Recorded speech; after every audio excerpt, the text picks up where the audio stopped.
ஒன்றிய அரசு தலையிடாதே.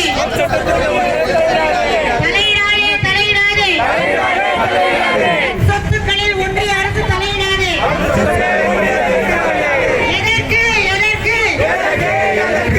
சொத்துக்களை பராமரிக்கும் குழுவிற்கு மற்றவர்கள் எதற்கு?